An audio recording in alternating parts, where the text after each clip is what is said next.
वरुण चक्रवर्ती के Indian squad में जुड़ने के बाद एक बात तो तय है कि अब इंडिया के चैंपियंस ट्रॉफी स्क्वाड में चेंजेस होने वाले हैं, क्योंकि जसप्रीत बुमराह को लेकर के जैसी खबरें आ रही हैं वो बहुत पॉजिटिव नहीं है। और कहा भी ये गया कि वरुण चक्रवर्ती को जसप्रीत बुमराह की जगह पर इंग्लैंड वाली सीरीज में शामिल किया गया है। रोहित शर्मा की प्रेस कॉन्फ्रेंस भी हो चुकी है और इस सीरीज में जो प्लेइंग 11 खेलेगी वो आपको बहुत हद तक इंडिकेशन दे देगी कि इंडिया की टीम चैंपियंस ट्रॉफी के लिए किस तरह से तैयार हो रही है। 11 क्या होगी, 15 क्या होगी, वो सब कुछ आपको पता लग जाएगा। हम इस वीडियो में बात करेंगे कि इंडिया की प्लेइंग 11 पहले वनडे मैच में इंग्लैंड के खिलाफ नागपुर में क्या रहने वाली है। तो अगर सबसे पहले हम शुरू से शुरू करें, क्योंकि बल्लेबाजी पर भी फोकस रहेगा, अभी गेंदबाजी पर हम इस वीडियो में ही आगे डिस्कस करेंगे, लेकिन अगर पहले हम बल्लेबाजी की बात कर लें तो वहां पर इंडियन टीम के सामने टैक्टिकल सवाल हैं।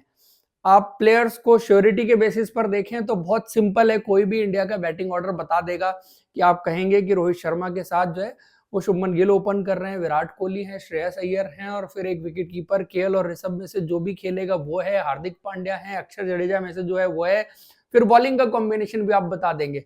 ये जितना सिंपल आपको दिख रहा है शायद उतना सिंपल है नहीं, क्योंकि जब आप इस तरह के कॉम्बिनेशन के साथ खेलते हैं तो कुछ कुछ फ्लॉज हैं, कुछ कुछ कमियां हैं जो आपको पता लगी हैं, जिनको आपको ठीक करने की जरूरत है। और चूंकि अब आप जब अपनी वनडे टीम को और टी20 टीम को देखते हैं तो आप ये पाते हैं कि वनडे टीम में आपके पास सारे राइट हैंडर हैं और जो टी20 टीम है वहां पर आपके पास लेफ्ट हैंडर्स की भरमार है। तो जो पहली टैक्टिकल और इंपॉर्टेंट चीज आती है कि इंडियन बैटिंग ऑर्डर में जो लेफ्ट हैंडर की कमी है वो कैसे पूरी की जाएगी। एक ओपनर तो रोहित शर्मा होंगे, बीइंग अ कैप्टन वो तो हो गए, वो एक पक्की बात हो गई। अब दूसरा ओपनर आपके पास ऑप्शंस क्या क्या हैं। दूसरा ऑप्शन आपने यशस्वी जायसवाल को यहां पर चुना है, तो उनको आप रोहित शर्मा के साथ ओपन करा दें। अब जब उनको आप ओपन कराएंगे तो आपको इस 11 में से किसी एक खिलाड़ी को बाहर छोड़ना पड़ेगा। माइट भी श्रेयस अय्यर वो खिलाड़ी होंगे जिनको आप बाहर छोड़े उसके लिए, और शुभमन गिल चूंकि वाइस कैप्टन है उनको आप 11 से बाहर छोड़ेंगे नहीं, तो फिर आप उनको मिडिल ऑर्डर में अकोमोडेट करने के बारे में सोचेंगे। और श्रेयस अय्यर ऐसे प्लेयर रहे हैं जिन्होंने वनडे क्रिकेट में आपके लिए बहुत अच्छा प्रदर्शन किया है, तो श्रेयस अय्यर को बाहर छोड़ना भी बनता नहीं है आपके लिए कि अच्छा प्रदर्शन करने वाले खिलाड़ी को जो भले ही एक फॉर्मेट खेलता है उसको आप बाहर करें, क्योंकि वो ना स्पिन के भी अच्छे प्लेयर है और मिडिल ऑर्डर में वो मुझे लगता है कि इंडिया के लिए वनडे क्रिकेट में पिछले 2 साल में जितने बड़े परफॉर्मर रोहित शर्मा और विराट कोहली रहे हैं उससे कम नहीं रहे कहीं भी मेरे हिसाब से। तो श्रेयस अय्यर को बाहर छोड़ना अनफेयर भी होगा। तो फिर इसके अलावा दूसरा सोल्यूशन क्या हो सकता है कि आपको लेफ्ट हैंडर भी मिल जाए और शुभमन गिल की जगह भी बन जाए। जो दूसरा टैक्टिकल सोल्यूशन है, बहुत बड़ा गैम्बल भी हो सकता है, बहुत बड़ा रिस्क भी हो सकता है इंडियन टीम के लिए कि आप ऋषभ पंत को top of the order batting कराएं। और ये एक ऐसा सोल्यूशन है जो आप टी20 क्रिकेट में आजमा चुके हैं कि आपने जो है जब संजू सैमसन को ओपन कराया, उसने सिर्फ ये नहीं कि संजू सैमसन के 300 बन गए, वो स्टैब्लिश हो गए, वो चीज हुई। उनके ओपन करने से आपके मिडिल ऑर्डर में जो जगह ओपन हुई है ऑलराउंडर्स को खिलाने की और उनकी यूटिलिटी जिस तरह से बढ़ी है, उससे ओवरऑल टीम को बहुत ज्यादा स्ट्रेंथ मिली है। एंड अगेन मैं यहां पर भी यही कहता हूं कि अगर इंडियन टीम मैनेजमेंट, चूंकि आपके पास बहुत ज्यादा टाइम नहीं है तो इसलिए ज्यादा रिस्की कॉल है, अगर आपके पास टाइम होता और आप टेस्ट आउट कर पाते ऋषभ पंत को एज ए ओपनर और एक तरह से आप प्लान करते, तो आप देखिए आपके पास ऑप्शंस क्या क्या खुल जाएंगे। तो पहली चीज आप मान लीजिए कि रोहित शर्मा के साथ अगर ऋषभ पंत ओपन कर रहे हैं तो 2 प्लेयर आपके हो गए, आपको top of the order left hander मिल गया, ये हो गया। उसके बाद विराट कोहली आपके 3 नंबर के प्लेयर होंगे और शुभमन गिल को फिर आपको जो है वो इधर लेके आना पड़ेगा नंबर 4 की पोजीशन पर, क्योंकि नंबर 4 जो है शुभमन गिल आज के टाइम में अगर आप पहले वाले शुभमन गिल को कंपेयर करें तो मुझे लगता है कि स्पिन के खिलाफ उनका गेम भी बेटर हुआ है। देखो वो आउट हुए हैं स्पिन के खिलाफ, बट जो स्पिन के खिलाफ टेस्ट मैच क्रिकेट में आप उनकी बल्लेबाजी देखें, उनका डिफेंस करने का तरीका देखें और चीजें जो है वो स्पिन के खिलाफ बदली हैं उनके लिए। तो 4 नंबर खेल सकते हैं, क्योंकि आप विराट कोहली को भी 3 से नहीं हटाना चाहेंगे, तो फिर जो रोहित शर्मा कहते हैं कि यंग प्लेयर्स को थोड़ा सा फ्लेक्सिबिलिटी रखनी चाहिए, या दूसरी चॉइस मैं आपको दूं कि फिर रोहित शर्मा खुद 4 नंबर आ जाएं और आप शुभमन गिल को ओपन करने के लिए दें। तो ये चीज भी आपके दिमाग में जा सकती है कि यार ये वाला चेंज भी किया जा सकता है। बट आप एक चीज ध्यान रखिएगा कि ये जो चेंजेस हो रहे हैं तो इसमें एक चीज गौर करिए कि चेंजेस बहुत ज्यादा ना हो, आपकी प्रॉब्लम भी सॉल्व हो जाए और मिनिमम चेंजेस आपको करने पड़े जो रिलेवेंट भी हों। कि जैसे रोहित को ओपन से 4 नंबर लाना, थोड़ा सा ये लगता है कि यार रोहित शर्मा कभी भी जो है वो मिडिल ऑर्डर में सक्सेसफुल प्लेयर नहीं रहे। हालांकि उन्होंने मिडिल ऑर्डर में काफी क्रिकेट पहले खेली है, लेकिन जब से उन्होंने ओपन करना शुरू किया तभी वो प्लेयर बने। शुभमन गिल 3 नंबर खेलते रहे हैं, आप अगर अंडर 19 डेज से देखेंगे वो 3 नंबर खेलते रहे हैं, और 3 और 4 में बहुत बड़ा अंतर नहीं है। जाने को विराट कोहली भी 4 जा सकते हैं, शुभमन गिल 3 खेल सकते हैं। तो आपके पास ऑप्शंस बहुत सारे हैं, बट आपको कौन से प्लेयर को हिलाना है और कौन से को नहीं हिलाना। मैं कह रहा हूं कि आपको रोहित शर्मा और विराट कोहली को नहीं हिलाना, आप हिला सकते हैं तो आप शुभमन गिल को हिला लीजिए, क्योंकि शुभमन गिल को वो अथॉरिटी भी आपने दी है कि उपकप्तान है, आपकी जगह को लेके कोई डाउट नहीं है।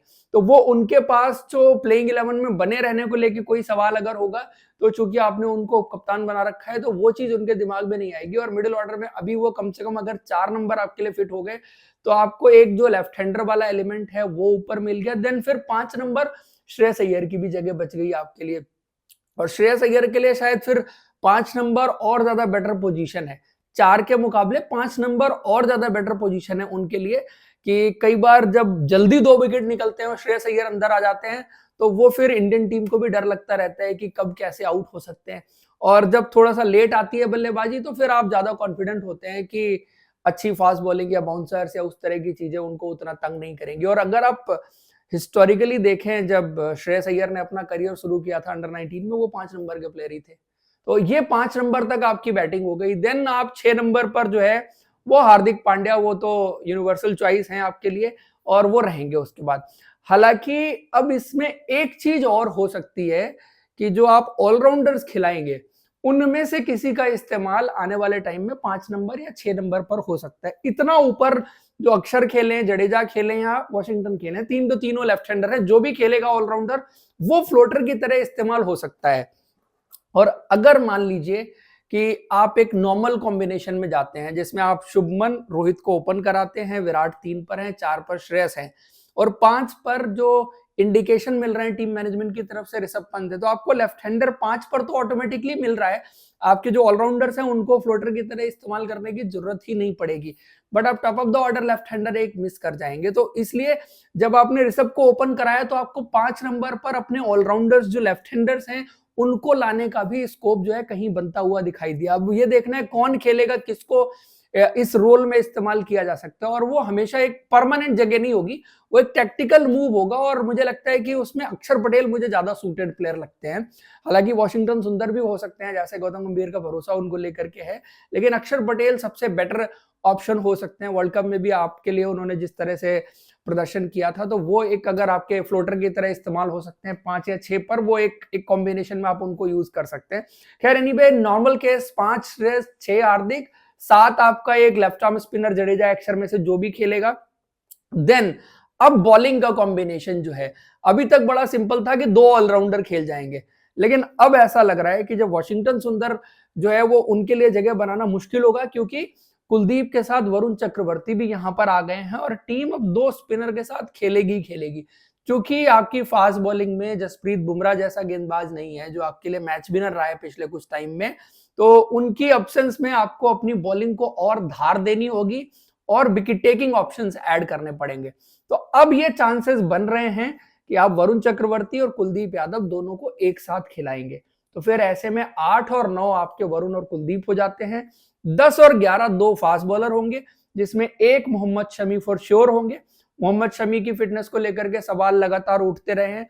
लास्ट T20 मैच में उन्होंने अच्छी गेंदबाजी की थी, और अब ये 3 वनडे के मैचेस हैं जहां पर उनको अच्छा गेम टाइम मिले और यहां पर वो गेंदबाजी करें और वापस से रिदम में आए, क्योंकि उनका रिदम में आना बहुत जरूरी है।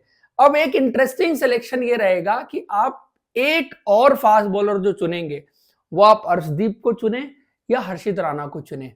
अगर आप बैटिंग वाला एंगल थोड़ा सा देख रहे हैं, तो आप हर्षित राणा को भी चुन सकते हैं, क्योंकि आप 8 नंबर पर बल्लेबाजी करवाने के लिए हर्षित राणा को वहां पर कम से कम कुछ ना होने से अच्छा हर्षित राणा का ऑप्शन आपके पास जरूर रहेगा। जिनके पास एबिलिटी है बड़े शॉट्स लगाने की, चौके छक्के लगाने की, तो वो एक चीज आपको दे देंगे।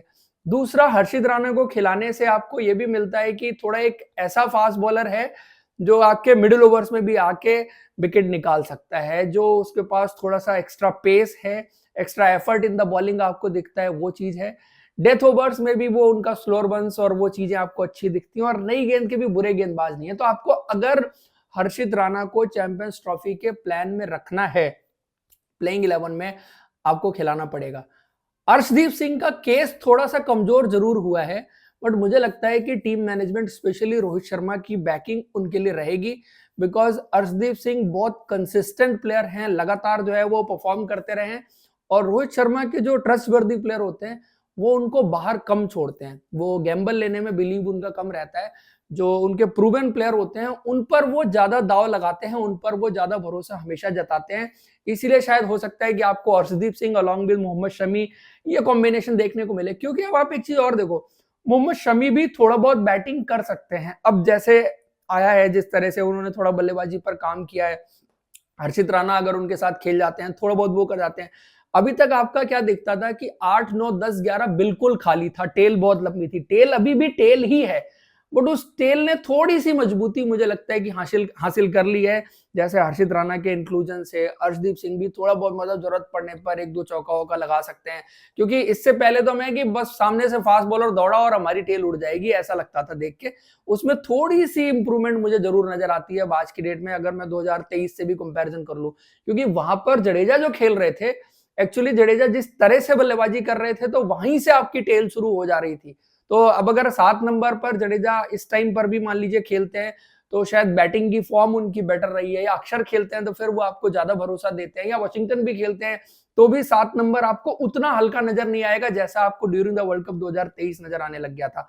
आप लोग इस वीडियो पर अपनी राय जरूर दीजिए, कॉम्बिनेशंस में कौन सा कॉम्बिनेशन आपको ज्यादा पसंद आ रहा है। क्या इंडिया को एक कन्वेंशनल, एक नॉर्मल प्रूवन तरीके में ही जाना चाहिए जैसे 2023 में वर्ल्ड कप में इंडिया की टीम खेल रही थी, जो एक नॉर्मल बैटिंग ऑर्डर है रोहित के साथ Shubman, Virat, Shreyas and then wicket keeper जो भी आप चुनेंगे हार्दिक, और फिर एक लेफ्ट आर्म स्पिनर, एंड आपको 2 रिस्ट स्पिनर तो पिक करने ही पड़ेंगे या एक फिंगर स्पिनर के साथ। तो अपनी प्लेइंग 11 भी आप कमेंट में जरूर बताइए।